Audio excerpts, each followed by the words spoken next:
नमस्ते बच्चों, digital learning classes नानन में आप सभी का स्वागत है। आइए प्यारे बच्चों, आज हम प्रश्नावली जो आपकी 2 पॉइंट अगली 5 है उसको हल करेंगे। उससे पहले मैंने आपको 2.4 हल करवाई थी।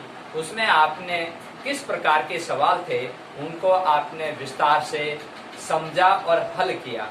आज हम 2.5 के जो प्रश्न हैं उनको हल करते हैं। प्यारे बच्चों, आपका जो चैप्टर चल रहा है एक चर वाले रैखिक समीकरण, उसके अंदर जो एक्सरसाइज हैं और किस तरह के सवाल हैं और उनको आज देखते हैं। देखिए, पहला सवाल x/2 माइनस 1/5 बराबर x/3 प्लस 1/4। ठीक है बच्चों, प्रश्न नंबर 1 है आपका और ये प्रश्नावली आपकी 2.5 का है। ठीक है बच्चों, मैं यहां लिख देता हूं प्रश्नावली 2.5 का पहला सवाल है बच्चों ये। ठीक है, तो आपको क्या करना है, कॉपी के अंदर इस तरह से हल लिखना है प्यारे बच्चों। ठीक है, हल लिखते ही आपको ये प्रश्न को ऐसे कैसे उतारना है। ठीक है बच्चों, ठीक है बच्चों। अब क्या करना है आपको, पक्षांतरण। किसका पक्षांतरण करना है, मैंने आपको पिछली एक्सरसाइज में समझाया था। आपको पिछले वीडियो में देखना, आप खोल के चर पद का पक्षांतरण करना है।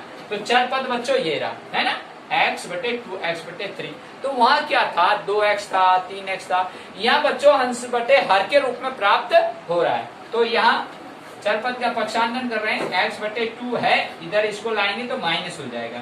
x/3 बराबर यहाँ क्या बचा बच्चों, 1/4 और ये इधर जाएगा तो ये माइनस का इधर जाते ही प्लस हो जाएगा 1/5। ठीक है बच्चों।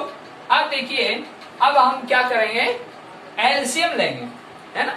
ऐसी कंडीशन में एलसीएम लेंगे क्योंकि अपन को एक लाइन में सवाल लिखना है। ये अंश बटे हर के रूप में है। ठीक है बच्चों, एक लाइन में सवाल लिखेंगे तो अपन इसका एलसीएम लेंगे। तो यहाँ देखिए, यहाँ लिख सकते हो आप एलसीएम लेने पर, एलसीएम लेने पर। ठीक है बच्चों, आप देखिए किसका ले, पहले इसका ले लीजिए। ठीक है, तो यहाँ 6 आया बच्चों, इन दोनों को गुणा किया 6, 2 का भाग इसमें दिया 3, 3 को x से गुणा किया 3x। ठीक है बच्चों, 3 का भाग 6 में दिया 2, 2 को x से गुणा किया 2x। ठीक है बच्चों, इसका तो ये सॉल्यूशन। इसकी बात करता हूं मैं बच्चों, इसका 4 गुणा 5 किया 20, 4 का भाग 20 में 5, 5 गुणा 1 किया 5, 5 का भाग 20 में दिया 4, 4 गुणा 1 किया 4। तो बच्चों 4 और 5 जुड़ा कितना आया, 9। तो 9/20 और इधर क्या आ गया बच्चों, 3x में से 2x गया, क्या बाकी हो रही है, तो x/6 बराबर का चिन्ह है बीच में, है नहीं बच्चों। अब क्या करोगे आप, वज्र गुणा। ठीक है बच्चों, वज्र गुणा करने पर तो कैसे, इसको इससे, इसको इससे, तो x को इससे गुणा किया तो क्या आया बच्चों, 20x और 9 गुणा 6 किया, क्या आया बच्चों, 54। ठीक है, अब मुझे x का मान निकालना है बच्चों, 54/20। ठीक है बच्चों, अब मैं इसको छोटा रूप करूंगा, यानी 2 से कट रहा है, 2 का भाग दिया 27, 2 का भाग दिया 10 दूनी 20। तो ये बच्चों आपके उत्तर आ चुके हैं। हाँ प्यारे बच्चों, अगला क्वेश्चन देखिए, यहाँ x-5/3 बराबर x-3/5 रैखिक समीकरण से हल करें। देखिए बच्चों, ऐसे प्रश्न को आप यहाँ आगे लिखेंगे अपनी कॉपी में और इसको एज इट इज प्रश्न को उतारते हैं। x-5/3 बराबर x-3/5। अब यहाँ बच्चों पक्षांतरण वाली बात तो है नहीं, तो क्या है आपको पता लगा, ये इससे गुणा होगा जब एक लाइन बन जाएगी, एक रैखिक लाइन बन जाएगी। रैखिक समझ के आगे ना, रैखिक समीकरण। तो यहाँ बच्चों वज्र गुणा करने पर, तो बच्चों ये इससे और ये इससे, पहले इसको कर लेते हैं। तो इस तरह से देखिए बच्चों, ऐसे ब्रैकेट लगाया, बराबर का चिन्ह लगाया, 3 और x-3। ठीक है बच्चों, ये 5 को इससे किया, 3 को इससे किया, आ रहा है बच्चों। ये 5 को इससे कर रहा हूं, 5x माइनस का 25 बराबर 3x माइनस का 9। ओके बच्चों, अब यहाँ लिखोगे पक्षांतरण करने पर किसका बच्चों? चर पद का। 5x माइनस 3x बराबर माइनस के 9 है बच्चों, इधर है ना, ये बच गए ना, और इधर ये प्लस के 25, क्योंकि ये माइनस के इधर जाते ही प्लस हो गया। अब बच्चों इसमें क्या बचा? 2x, 5 में 3 गया, या बच्चों माइनस और या प्लस। मैंने कहा जो संख्या ज्यादा होती है और उसका जो चिन्ह होता है वही संख्या आती है। तो 25 में सुनो गया 16, तो 16 अब किसके आएंगे? प्लस के, क्योंकि प्लस के ज्यादा है। अब बच्चों x बराबर 16/2, तो 2 का भाग दोगे तो क्या आएगा? 8। तो यहाँ x का मान क्या आ गया? 8, और यही आपका उत्तर। हाँ, अगला प्रश्न देखिए बच्चों, प्रश्न number 3, m minus m minus 1/2 बराबर 1 माइनस m माइनस 2/3। ठीक है बच्चों, यहाँ देखिए m के नीचे कुछ नहीं है, यहाँ m माइनस 1/2 है, यानी अंश बटे हर है, यहाँ भी इसी कंडीशन है। ठीक है, तो आपको बच्चा कॉपी में इस तरह से करना है आपको, m माइनस 1/2 बराबर 1 माइनस m माइनस 2/3। अब बच्चों इसके नीचे 1 लगाना है, इसके नीचे भी 1 लगाना है, ऐसे लाइन खींचनी है आपको, खींच दी, और यहाँ लिखना है आपको एलसीएम लेने पर, एलसीएम लेने पर। ठीक है, लिख दिया बच्चों। तो यहाँ एलसीएम आप ले रहे हो, देखिए इसका एलसीएम तो आ गया 2। ठीक है बच्चों, तो यहाँ इसका भाग दिया आपने 2, और यहाँ 2m, समझ में आ गया बच्चों, यहाँ माइनस है, यहाँ 2 का भाग 2 में देंगे एक बार, 1 को इससे गुणा करेंगे तो ये ब्रैकेट में आ जाएगा, ऐसे कैसे। ठीक है बच्चों, ब्रैकेट में क्यों आएगा? क्योंकि बाहर चिन्ह लगा हुआ है, इसलिए। अब इसकी बात करता हूं मैं, यहाँ देखिए बच्चों, यहाँ 3 एलसीएम आया, 1 का भाग इसमें दिया तो 3, और 3 को 1 से गुणा किया 3, माइनस 3 का भाग 3 में दिया, एक बार 1 को इससे गुणा किया, और ये ब्रैकेट में वापिस। ठीक है बच्चों, एज इट इज आता है ना, 1 से गुणा करने पर वही संख्या आती है। अब प्यारे बच्चों देखिए, इसको मैं हल कर रहा हूँ, 2m माइनस, इस ब्रैकेट को खोल रहा हूँ, तो क्या होगा? देखिए यह माइनस m हो जाएगा, और अंदर का जो माइनस है, जो ब्रैकेट खोलते ही प्लस हो जाएगा। ठीक है बच्चों, ये महत्वपूर्ण बात थी इसमें, और ये नीचे 2, और ये बराबर का चिन्ह ये रहा। ठीक है बच्चों, अब आगे इसको खोलता हूँ, 3 माइनस m, और ये माइनस माइनस होके प्लस हो जाएगा 2, और ये 3। ठीक है बच्चों, अब देखिए इसको आप क्या करोगे? इसको इससे गुणा, इसको इससे गुणा, तो इसको कहते हैं वज्र गुणा करना। तो वज्र गुणा करने पर, ठीक है बच्चों, तो 3 से गुणा कर लेते हैं, ऐसे देखो बच्चों, 2m m प्लस 1 ब्रैकेट बराबर 2, 3 माइनस m प्लस 2। ठीक है बच्चों, अब इसको इससे गुणा करेंगे, 3 दूनी 6m हो जाएगा, और ये 3m प्लस का 3। ठीक है बच्चों, इधर देखिए 6 माइनस का 2m प्लस का 4, समझ में आया होगा बच्चों। देखिए इसको इससे गुणा किया, इसको इससे गुणा किया, इसको इससे गुणा किया, बराबर का चिन्ह, इसको इससे गुणा किया, इसको इससे गुणा किया, और 2 गुणा 2 किया 4, और प्लस का चिन्ह। ओके बच्चों, अब देखिए बच्चों, अब क्या करेंगे आप, एक रैखिक समीकरण बन गया, आप लिखेंगे पक्षांतरण करने पर। ठीक है बच्चों, पक्षांतरण किसका? चर पद का, ये चर पद, ये चर पद, ये चर पद। ठीक है बच्चों, तो 6m माइनस 3m है ना बच्चों, यहाँ ये माइनस इधर आएगा तो प्लस हो जाएगा। ठीक है प्यारे बच्चों, यहाँ 6 है, प्लस का देख लीजिएगा, ये चिन्ह किसका था? 2m का, तो इधर आते ही प्लस हो गया, ये 6 प्लस का है, आगे प्लस का 4 है बच्चों। ठीक है बच्चों, इधर बात करता हूं मैं अचर पद, ये प्लस का 3 है, इधर जाते ही माइनस का 3 हो गया है ना। ओके, अब आगे देखिए बच्चों, यहाँ सबसे पहले जोड़ होता है, बाद में क्या होती है बाकी। बोर्ड मास के नियम में ध्यान रखना, तो ये जोड़ होगा, 6m और 2m जुड़ गए, कितने हो गए बच्चों?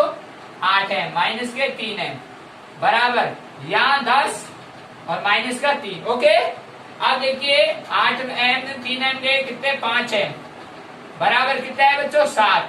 तो m बराबर कितना आ गया? 7/5, और ये आपका आंसर आ चुका है, m बराबर 7/5। हाँ, अगला क्वेश्चन देखिए प्यारे बच्चों, प्रश्न नंबर 4। यहाँ इस तरह से आपको हल, और फिर इसको अपनी कॉपी में इस तरह से लिखते हैं।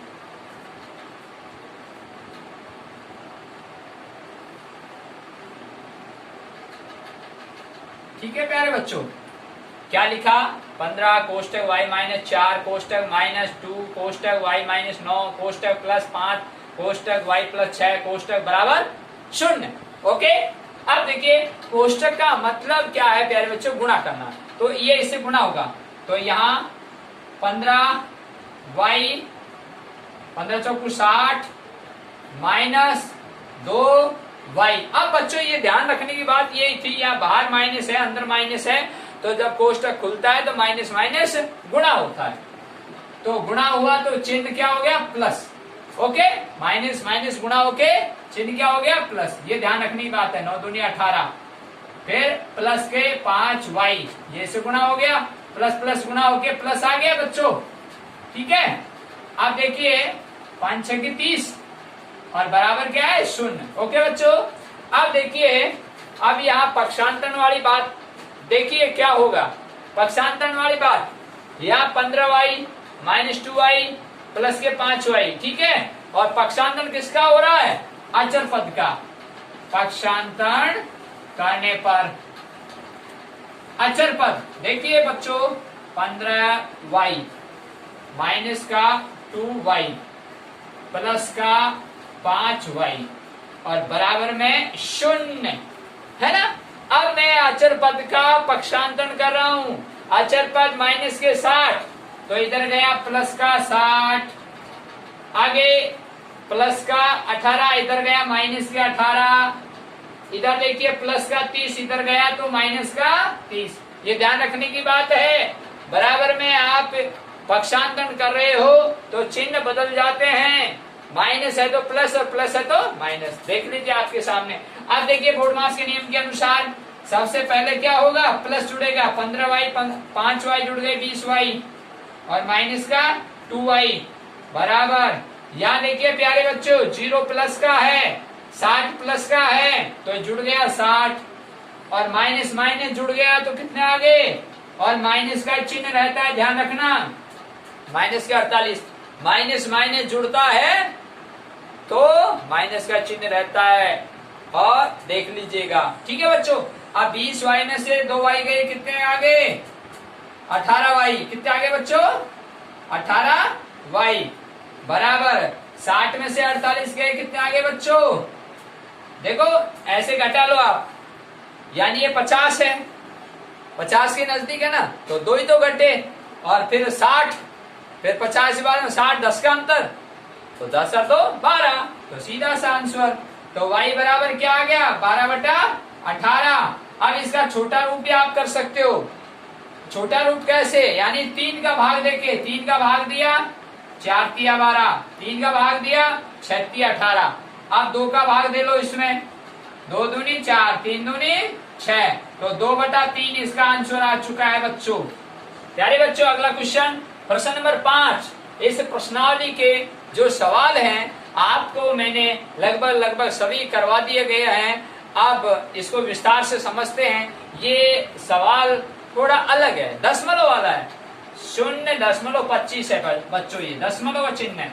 0.25 कोष्टक 4f-3 कोष्टक बराबर 0.05 और कोष्टक 10f-9 कोष्टक बंद। ओके, अब यहाँ लिखेंगे हल।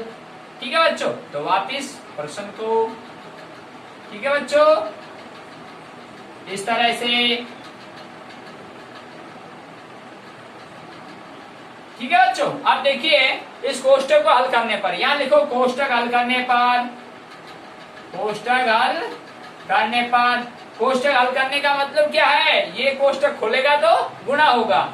अब मैं इसको इससे गुणा कर रहा हूं, बहुत इंपॉर्टेंट बात है, यहाँ दशमलव लगा हुआ है, 25 को 4 से गुणा करोगे आप तो कितने होते हैं बच्चों, 25 चौका 100, तो यहाँ 100 आगे, ठीक है 100 आगे। अब इसमें दशमलव कितने के बाद में है, 2 संख्या के बाद में ना, तो 1 और 2, तो यहाँ 2 के बाद में लगा दो यहाँ, तो बच्चों ये बिंदी खत्म। ठीक है, तो ये ध्यान रखने की बात है, ये बिंदी खत्म। मैं दोबारा बता रहा हूँ, मैं लिख के समझा रहा हूँ आपको। यहाँ 25 चौका 100 लिख दिया मैंने, ये f लिख दिया। अब यहाँ ये बिंदी का मतलब, ये बिंदी लगते ही, सॉरी ये दशमलव लगते ही ये बिंदी खत्म है, तो यहाँ 1 f गिना जाएगा। ये महत्वपूर्ण बात है, ये ध्यान रखने की बात है आपको। ठीक है, तो 25 चौका 100, तो या फिर आप ऐसे भी कर सकते हो, मैं यहाँ ऐसे समझा रहा हूँ 0.25 गुणा 4, ठीक है। इस पॉइंट को हटाने के नीचे अपन 100 लगाते हैं, इस दशमलव को हटाने के नीचे 100 क्यों आया बच्चों, यहाँ दशमलव के बाद में 2 संख्या तो 2 शून्य आई, ठीक है। अब इसका मैं हल कर रहा हूँ, देखिए 25 चौका 100, 100 बटे 100, तो 100 का भाग 100 में दिया, 1 आया कि नहीं आया, ठीक है बच्चों। तो ये बात है। तो अब आप यहाँ डायरेक्ट क्या लिखोगे, 1f, तो 1f तो ऑलरेडी है ही, तो उसको 1 लिखने की आवश्यकता नहीं है। अब अगली बात माइनस, अब 25 या 75, यहाँ 75 लिखना है, और यहाँ दशमलव कितने के बाद में, 2 के बाद, तो यहाँ 1 और 2 और ये 2, ठीक है। दशमलव 2 संख्या आ गई, तो f माइनस दशमलव 75, इसका दो हल ये बराबर, इसकी बात करता हूं बच्चों, इसको भी ऐसे समझना आप, 0 ये 10 गुणा, और ये इस दशमलव हटाने के लिए कितनी बिंदी चाहिए, 2, ठीक है बच्चों। अब ये शून्य से शून्य कट गया, और ऊपर क्या बच गया 5, नीचे क्या बच गया 10, तो ये इसका छोटा रूट क्या हो गया 1/2, तो यहाँ क्या आ गया बच्चों 1/2। अब 1/2 ने लिख करके आप 0.5 भी लिख सकते हो, ठीक है। सबसे अच्छा सवाल ये होगा, क्योंकि इसमें एक शून्य है तो 0.5 लिख दो, ये बहुत अच्छी बात है इसमें, ठीक है बच्चों। तो यहाँ मैं लिख सकता हूँ 0.5 f, अब माइनस का चिन्ह, अब इसको 5 को इससे गुणा करूंगा, देखो बहुत अच्छा सवाल है, समझने की बात है इसमें। 9 पंजो 45, और ये 4 इसमें समायोजित हो चुका है, ठीक है। तो 9 पंजो 45, अब यहाँ दशमलव कितने संख्या की बात है 2, तो यहाँ भी 2 संख्या की बात है दशमलव, ओके। तो 0.45 आएगा अब यहाँ, दशमलव 45, अंग्रेजी में पॉइंट कहते हैं बच्चों, ठीक है। तो इसका हल तो ये है बच्चों, और इसका हल ये है, मैं यहाँ 1 लिख देता हूँ, अगर आप डाउट हो तो आपको 25 चौका 100, और यहाँ 2 संख्या के बाद में जो शून्य खत्म हो गई थी, दशमलव लगाना था, समझ गए होंगे आप। अब देखिए इसको हल करेंगे, अब पक्षांतरण करने पर, पक्षांतरण किसका, चर पद का, तो यहाँ बच्चों 1f है ना, ये लिख दो, कोई दिक्कत नहीं है आपको, और ये इधर आएगा माइनस का 0.55, ठीक है। अब देखिए यहाँ बराबर का, यहाँ 0.45, और ये इधर जाते ही प्लस का 0.75, ठीक है बच्चों, क्योंकि ये माइनस का इधर गया तो प्लस हो गया, और ये माइनस का ऑलरेडी है 0.45, तो यहाँ माइनस का चिन्ह है, ये ध्यान रखने की बात है इसमें, ठीक है। अब देखिए बच्चों, यहाँ f कितना है 1, यहाँ कितना f है 5, और पॉइंट में अब इसकी बाकी कैसे करने, ये महत्वपूर्ण बात है। अब इसमें देखो, ऐसे सवालों को आप जल्दबाजी नहीं करें, मैंने आपको आसान तरीके से समझा रहा हूं। गुणा करते हैं तो नीचे ऊपर की जो दशमलव हटाने के नीचे उतनी शून्य लगा दो जितनी ऊपर संख्या है। मैंने यहाँ 0.25 गुणा 4 किया तो कितनी शून्य आई 2, क्यों आई, क्योंकि दशमलव के बाद कितनी संख्या थी 2। मैंने यहाँ 0.05 गुणा 10 किया तो नीचे शून्य कितनी आई 2, तो वो यहाँ पे भी ऐसे ही किया। फिर यहाँ एक शून्य कट गई थी और यहाँ आपके क्या बच गया 0.5, तो ये 0.5 आ गया, ठीक है बच्चों, ये ध्यान रखने की बात है। अब आगे देखिए इसको हल करने का तरीका। अब यहाँ पॉइंट नहीं है और यहाँ पॉइंट है। अब देखो इसमें बड़ा कौन सा है, प्यारे बच्चों, जल्दबाजी में आप क्या करते हो, सर ये बड़ा, नहीं ये बड़ा है क्योंकि 1 है, वो पॉइंट में है, दशमलव में, तो ये कैसे होगा 1.0, ठीक है बच्चों।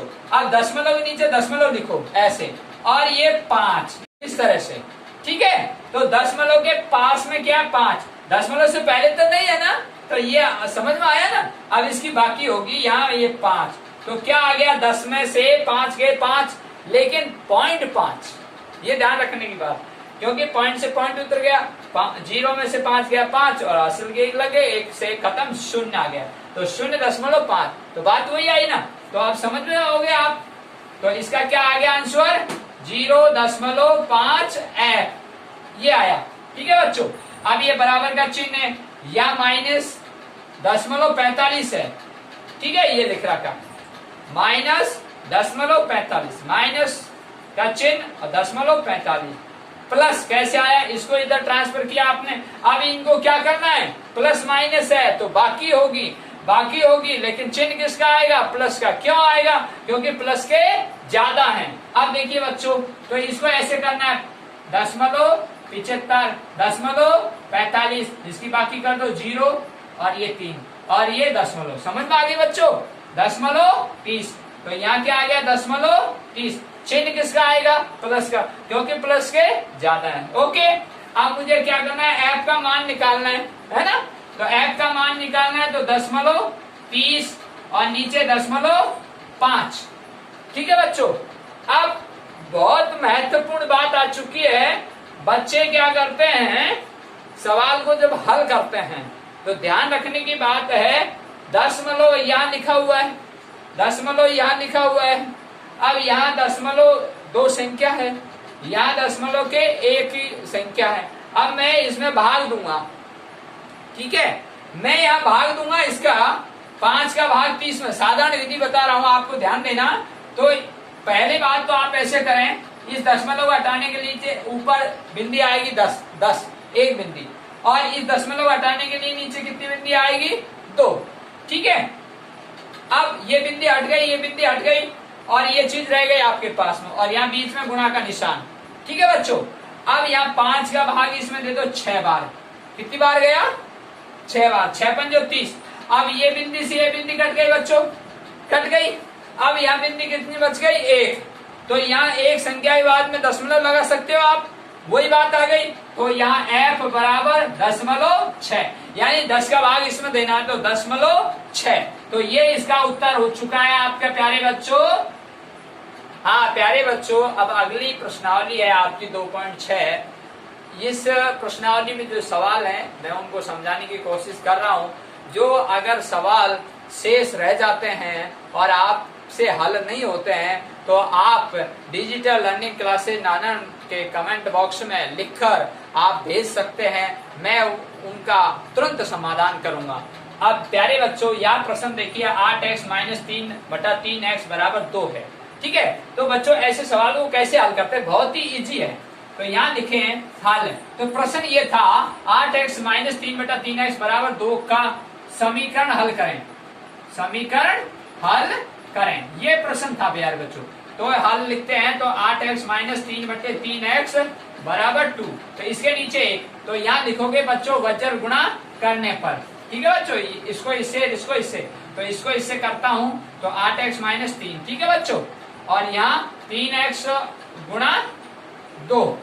ठीक है बच्चों, ये 3x गुणा 2, तो ये तो 1 से हो गया, एजेटी जाता है 1 से गुणा करने पर। ठीक है, और ये 6x आ गए बच्चों। ठीक है ना, 3 दूनी 6x। ओके, ध्यान रखना, गुणा करने पर चर राशि और अचर राशि, ठीक है, कोई फर्क नहीं पड़ता है, लेकिन जोड़ और बाकी में चर और अचर का महत्व रहता है, ये ध्यान रखने की बात है, और भाग में भी रहता है बच्चों। हाँ, अब देखिए 8x - 3 बराबर, अब यहाँ पक्षांतन कर रहे हैं, देख लीजिए जो मैं बात बता रहा था महत्व है कि नहीं। तो यहाँ 8x - का 6x बराबर में 3 कैसे हुआ, क्योंकि माइनस का इधर गया प्लस हो गया, यहाँ ये प्लस का इधर आया माइनस हो गया, तो ये 2x = 3, तो x = 3/2।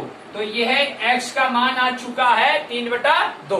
प्यारे बच्चों, अगला क्वेश्चन, प्रश्न नंबर 2, 7y + 4/y + 2 बराबर -4/3।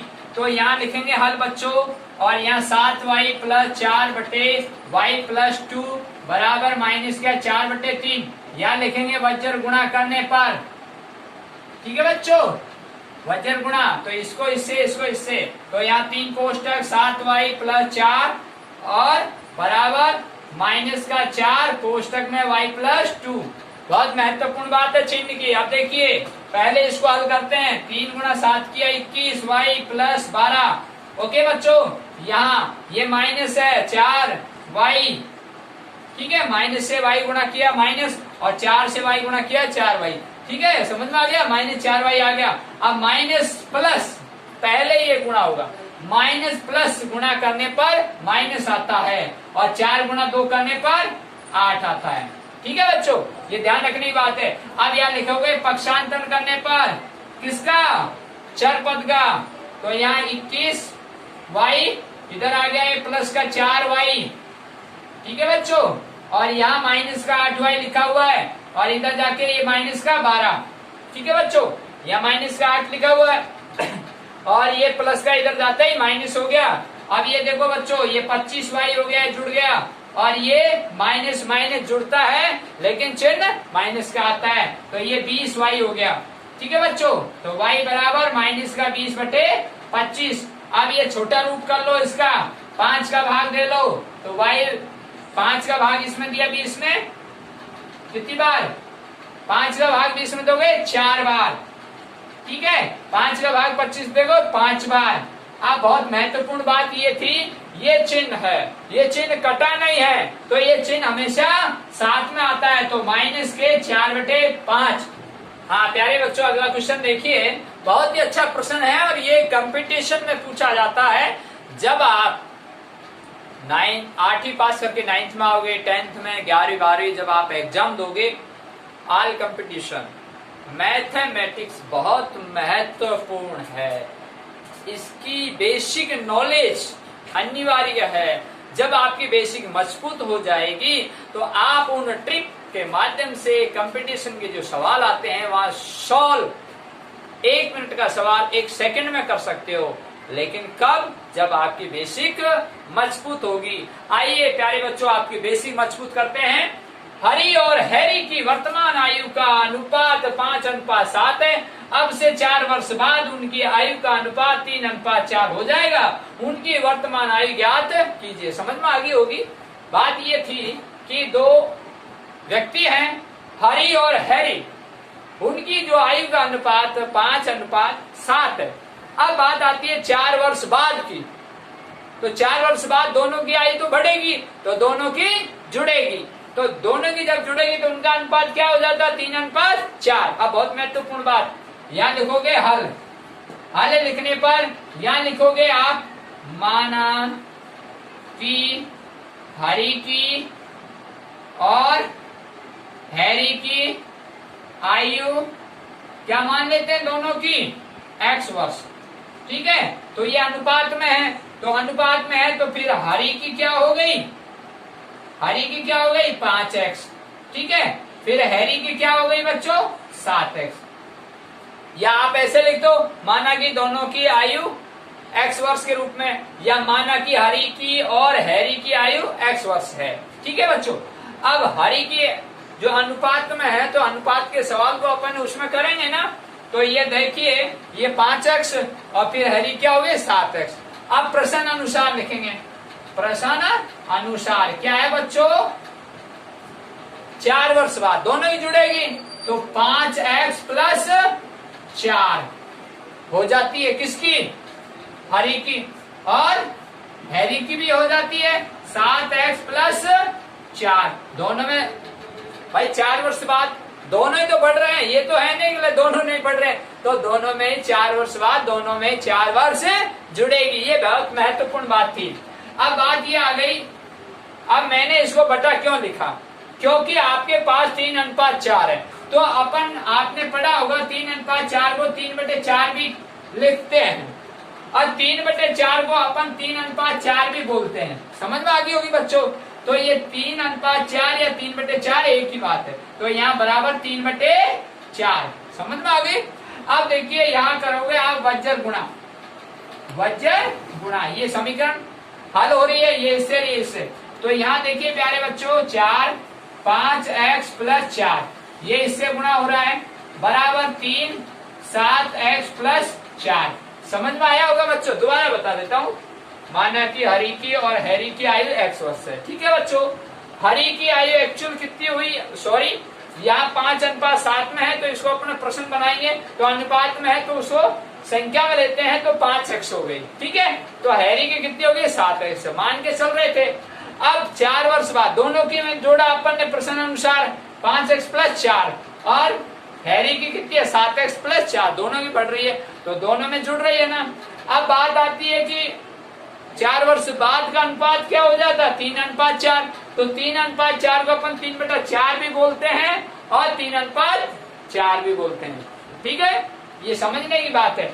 तो अपन ने इस तरह से प्रश्न को हल करना है।